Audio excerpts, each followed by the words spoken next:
Hello everyone, ನಾನು Sushma. Veg wonders ಚಾನಲ್ಗೆ ಸ್ವಾಗತ ಸುಸ್ವಾಗತ. ಫಸ್ಟ್ ನೋಡಿ, ಸ್ಟವ್ ಆನ್ ಮಾಡಿಬಿಟ್ಟು ಒಂದು ಚಿಕ್ಕ ಕಡಾಯಿನ ಇಟ್ಕೊಂಡಿದ್ದೀನಿ. ಅದಕ್ಕೆ ಈಗ 1 ಕಪ್ ಆಗುವಷ್ಟು ಸೋಂಪು ಅಥವಾ ಬಡೆ ಸೊಪ್ಪನ್ನು ಹಾಕ್ಕೊಳ್ತಾ ಇದ್ದೀನಿ. ಹಾಗೆ 1-2 ಚಮಚ ಆಗುವಷ್ಟು ಜೀರಿಗೆನ ಹಾಕ್ಕೊಂಡಿದ್ದೀನಿ. 1-2 ಏಲಕ್ಕಿನ ಹಾಕ್ಕೊಳ್ತಾ ಇದ್ದೀನಿ. ಮತ್ತು 1-2 ಲವಂಗನ ಹಾಕ್ಕೊಳ್ತಾ ಇದ್ದೀನಿ. ಬೇಕಿದ್ರೆ ನೀವು ಒಣ ಶುಂಠಿ ಕೂಡ ಸೇರಿಸ್ಕೊಳ್ಬೋದು. ಹಾಗೆ ಇದನ್ನು ಈಗ ಒಂದು ಸ್ವಲ್ಪ ಹುರ್ಕೊಳ್ಬೇಕು. ಹಾಗೆ ಒಂದು ಸ್ವಲ್ಪ ನಾನು ಜಾಯ್ಕಾಯನ್ನು ಹಾಕ್ಕೊಳ್ತಾ ಇದ್ದೀನಿ. ಜಾಯ್ಕಾಯನ್ನು ಹಾಕ್ಕೊಳ್ಳೋದ್ರಿಂದ ನಮಗೆ ನಿದ್ದೆ ಎಲ್ಲ ಚೆನ್ನಾಗಿ ಬರುತ್ತೆ.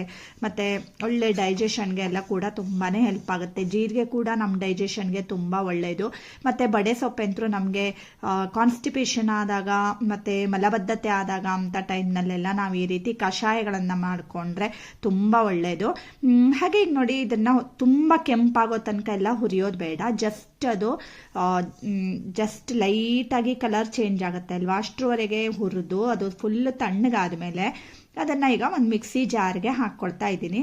ಇದನ್ನು ಈಗ ನೈಸಾಗಿ ಪೌಡರ್ ಮಾಡ್ಕೊಂಡು ಬರೋಣ. ಈಗ ನೋಡಿ, ಕಷಾಯ ಪೌಡರ್ ರೆಡಿ ಆಗಿದೆ. ಫುಲ್ ಇದು ನೈಸಾಗಿ ಇರಬೇಕು. 1-2 ಸಾರಿ ಇದನ್ನು ಸ್ಪೂನಲ್ಲಿ ಮೇಲೆ ಕೆಳಗೆ ಮಾಡಿಕೊಂಡು ಮಿಕ್ಸಿಗೆ ಹಾಕ್ಕೊಳ್ಳಿ. ಅವಾಗ ಏನಾಗುತ್ತೆ, ಎಲ್ಲ ಕಡೆದು ಸಮವಾಗಿ ನೈಸಾಗಿ ಪೌಡರ್ ರೆಡಿ ಆಗುತ್ತೆ. ನಿಮಗೆ ತರಿಯಾಗಿ ಬೇಡ ಅಂತಾದರೆ ಒಂದು ಸಾರಿ ಸೋಸ್ಕೊಂಡು ಪುನಃ ಇನ್ನೊಂದು ಸಾರಿ ಮಿಕ್ಸರಿಗೆ ಹಾಕಿ ಆ ಥರ ಕೂಡ ಮಾಡ್ಕೊಳ್ಬೋದು.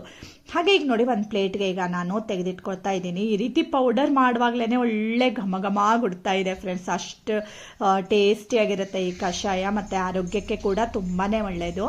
ಹಾಗೆ ಈಗ ನೆಕ್ಸ್ಟು ಕಷಾಯವನ್ನು ಹೇಗೆ ಮಾಡೋದು ಅಂತ ನೋಡ್ಕೊಳ್ಳೋಣ. ಸ್ಟವ್ ಆನ್ ಮಾಡಿಬಿಟ್ಟು ಒಂದು ಪಾತ್ರೆನ ಇಟ್ಕೊಂಡಿದ್ದೀನಿ. ಅದಕ್ಕೆ ಈಗ ನಾನು 1.5 ಕಪ್ ಆಗುವಷ್ಟು ನೀರನ್ನು ಹಾಕ್ಕೊಳ್ತಾ ಇದ್ದೀನಿ. ಮತ್ತು ಈಗಾಗಲೇ ನಾನು ಬೇರೆ ಬೇರೆ ರೀತಿ ಕಷಾಯಗಳನ್ನು ಹೇಗೆ ಮಾಡಬೇಕು ಹೇಳೋದನ್ನು ನನ್ನ ಚಾನಲ್ನಲ್ಲಿ ತೋರಿಸ್ಕೊಟ್ಟಿದ್ದೀನಿ. ಡಿಸ್ಕ್ರಿಪ್ಷನ್ನಲ್ಲಿ ಲಿಂಕನ್ನು ಹಾಕಿರ್ತೀನಿ. ಹಾಗೆ ಇದನ್ನು 1.5 ಚಮಚ ಆಗುವಷ್ಟು ಈಗ ರೆಡಿ ಮಾಡ್ಕೊಂಡಿರುವಂತಹ ಕಷಾಯ ಪೌಡರನ್ನು ಈ ನೀರಿಗೆ ಹಾಕಿಬಿಟ್ಟು ಚೆನ್ನಾಗಿ ಈ ರೀತಿ ಮಿಕ್ಸ್ ಮಾಡಿ ಇದನ್ನು ಬಾಯ್ಲ್ ಆಗೋದಕ್ಕೆ ಅಂತ ಇಟ್ಕೊಳ್ಳಿ.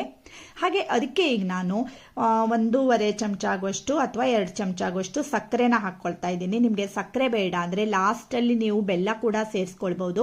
ಇಲ್ಲ ಅಂದರೆ ನೀವು ಕಲ್ ಸಕ್ಕರೆ ಕೂಡ ಯೂಸ್ ಮಾಡ್ಬೋದು. ಚೆನ್ನಾಗಿ ಇದು ಬಾಯ್ಲ್ ಆಗಬೇಕು. ಈ ರೀತಿ ಬಾಯ್ಲ್ ಆಗಲಿ.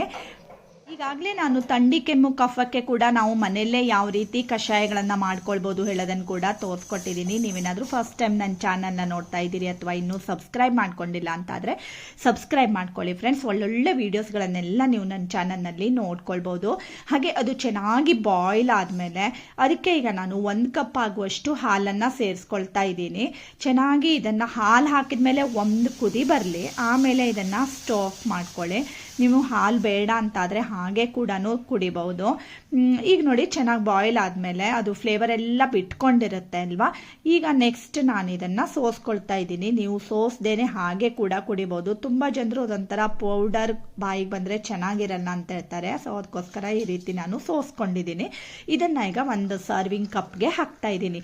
ತುಂಬ ಟೇಸ್ಟಿಯಾಗಿರುತ್ತೆ ಫ್ರೆಂಡ್ಸ್. ಮಲಬದ್ಧತೆ ಆದಾಗಲಿ ಅಜೀರ್ಣ ಆದಾಗ ಎಲ್ಲ ನೀವು ಈ ಕಷಾಯವನ್ನು ಮಾಡ್ಕೊಳ್ಬೋದು. ಹೆಲ್ತ್ಗೆ ತುಂಬಾ ಒಳ್ಳೆಯದು. ಅಂದರೆ ಡೈಲಿ ಒನ್ಸ್ ನೀವು ಇದನ್ನು ಕುಡಿಬೋದು. ಆ ಥರ ಇದ್ರೂ ಕುಡಿಬೋದು, ಇಲ್ಲ ಅಂದ್ರೂ ಕುಡಿಬೋದು. ಸೊ ಇದನ್ನು 1-2-3 ತಿಂಗಳವರೆಗೆ ನೀವು ಸ್ಟೋರ್ ಕೂಡ ಮಾಡ್ಕೊಳ್ಬೋದು ಈ ಪೌಡರನ್ನು. ಹಾಗೆ ಇವತ್ತಿನ ಈ ಕಷಾಯ ಇಷ್ಟ ಆಗಿದ್ದರೆ ಗೊತ್ತೇ ಇದೆ ಅಲ್ವಾ, ಲೈಕ್ ಮಾಡಿ, ಶೇರ್ ಮಾಡಿ ಮತ್ತು ಸಬ್ಸ್ಕ್ರೈಬ್ ಮಾಡಿ. Thank you for watching.